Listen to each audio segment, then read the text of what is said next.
Happy Father's Day, everybody. This is going to be a cool little 2-video part series here where we tackle the rear end of my dad's C10 here. This is a 64 C10. It's all got stock control arms and stock trailing arms, coilovers and everything. It has a 6.4 drop on it, right?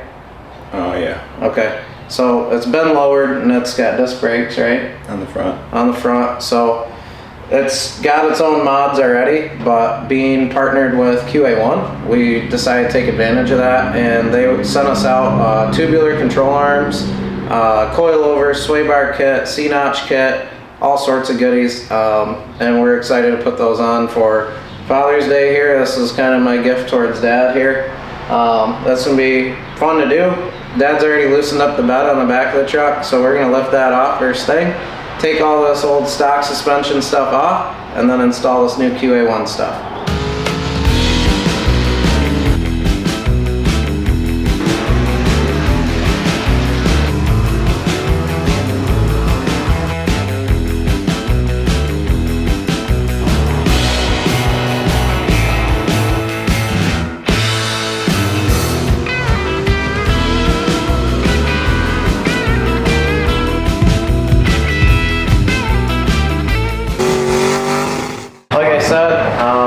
My dad did some research on putting this kit on, so we'll do our best to kind of help you guys out as well in case you're using this to help you install your own QA1 coilover suspension kit. But you can do it with the bed left on. We're just taking it off to make it easier. We have the luxury of having a hoist here, and we just think it'd be a lot easier to have everything out of the way. So, under up, see if we can take it off. Plus another thing they noted on from the factory, you know, you got to C-notch the frame. I've already C-notched this frame, but it comes with another bracket kit that's got provisions for their, what do you call it, bars that go across the back and for the shocks. So I just wanted to be able to cut my old welds off easier and stuff like that too. So if you're just doing their kit, you can bolt it in. You can just cut it and bolt it in. You don't have to weld nothing.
So what you saw us do there last, well at the beginning, we started cutting these off, and this is the difference. They've got these tabs on here for the coilovers. They're going to go on the back side of the axle instead of on the front side where the original C10 shocks used to be.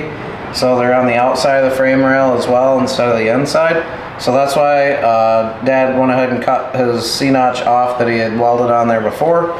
So we can replace it with the nice QA1 C-notch that's already got these coilover brackets on them. I'll show you the other one too. Another thing too is all this old stuff here is being repurposed and going to my brother-in-law Josh and my sister Maddie's C10 that they're building. We showed you guys that in a lot of episodes ago we showed you those, but all these parts are going to be repurposed on theirs, and then we're also going to finish up my father-in-law Chad's C10 with some of the parts from all this stuff too. So we've got some C10 builds coming up to fill in between racing. Race got canceled, so we have to do stuff like this to kind of fill, and it's fun. So Dad's getting some cool upgrades, Maddie's getting some upgrades, and also my father-in-law Chad. So we'll have a bunch of C10s out ripping on the street. So on this side for the C-notch, it has this other bracket on here, which is for the panhard bar. So the original panhard bracket is right here. We have to cut that off. So there's some factory rivets, which are kind of fun to get out, but we've got a trick for removing them. And then this will bolt in place. Your shock goes on here, and the panhard bar adjustments are over here on this new C-notch. That's another reason we had to take those old ones off. Well, that about sums up this segment here. We're gonna close up shop for the day. Dad's gonna spend the day tomorrow prepping everything so that we can finish the rest of this up for this video. So don't go anywhere. I'm not saying we're done. We're gonna get this stuff installed tomorrow. We've got these beautiful QA1 tubular control arms that are gonna be going on. We've got tubular panhard bars, tubular sway bar kit. We've got all the stuff for the back of this, the coilovers and everything. Everything looks beautiful, nice black powder coat finish on all of it. And then the coilovers have like a silver powder coat finish on the coil portion. So everything is set up, ready to go. We just got to prep this frame, clean it up, get these C-notches put in, and then we can start bolting it back together.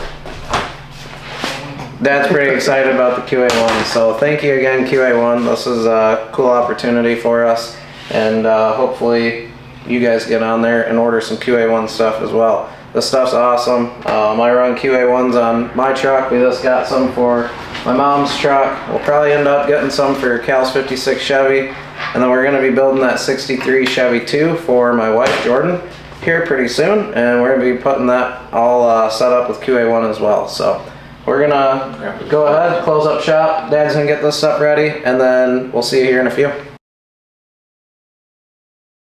I worked on this today while Travis was at work, and I'm not gonna say that it was fun knocking rivets out, but there was, up in here, there's like 6 rivets on each bracket that I had to cut off, pound them out of there, grind everything and paint, and then we mounted those. And then, like we said before, the C-notches were a little bit different, so I had to mark those and cut them. There was the original panhard bracket that was on the frame that was riveted in, like 4 spots. Those had to be all cut out. And then there's the coil spring mounts that go on the bottom of the frame up to here. So there was 2 rivets left in here because I'd already taken them out for the other C-notch. So a lot of rivets today, and they're not fun to get out. But we got everything ready now. It's all painted. I kind of cleaned up the frame a little and touched everything back up again, and I think that we're ready now to just go ahead and bolt stuff up. We shouldn't have any more hard stuff to do. These bad boys come all stripped down, so pretty much have to go through, lay everything out so you can see what you've got. They've got some pretty detailed instructions here. So just get everything, all the jam nuts on all the heim joints and everything. Then we're going to put anti-seize on it. Dad already did that one. Let's get these things started. Trailing arm bars at 54.5 inches. Right in the middle? Center to center. Yeah. Okay, that's perfect. Then just loosely put the jam nut on there, and then we can slide those in.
We are completed here for now for the rear end.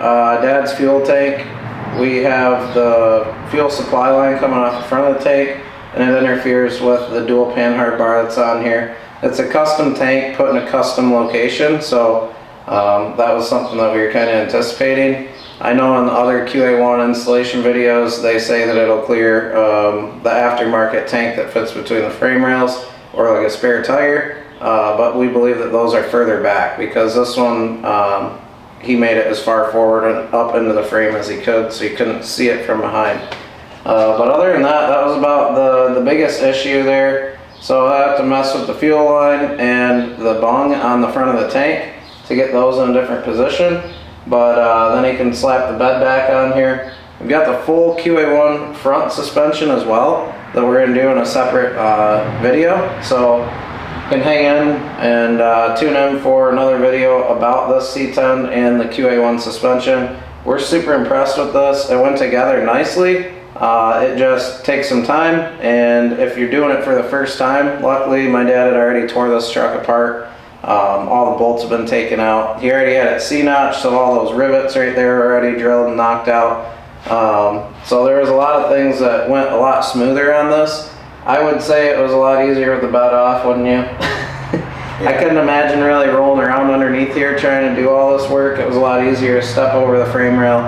It literally took us, what, 20 minutes to pull the bed off. It's not that hard, so. Yeah, the bed's not too bad to take off, and if you don't have a fuel tank underneath, you don't have to worry about disconnecting the filler neck or anything. So all in all, very impressed with this QA1 kit. By no means was it something that was super easy. It was just a lot of time, and so you have some labor into doing it, but other than that, turns out great, and everything is completely adjustable. All the instructions are super good, explaining step by step what you have to do, where to baseline everything, so when you set this in, it's pretty close to the correct wheelbase and everything that way. So I say it was easy putting their stuff together. It's cutting all the old stuff out, all the rivets, taking out the old stuff like that makes it very hard. Just time consuming. It's not hard, dirty work. Yeah, very dirty work. So like you said, mainly the QA1 suspension stuff, super easy. It was just all the prep work of getting your frame rail ready and getting those rivets taken out. That's going to be the most time consuming end of this project. So on that note, I think we're going to call it. It's been a couple days worth of work. Dad's put in most of the work because I was at work, and he did all the prep work so we could bolt this stuff together and show you guys what it looks like. Again, very impressed with it, and we hope you guys like this video and get on there and order some QA1 stuff.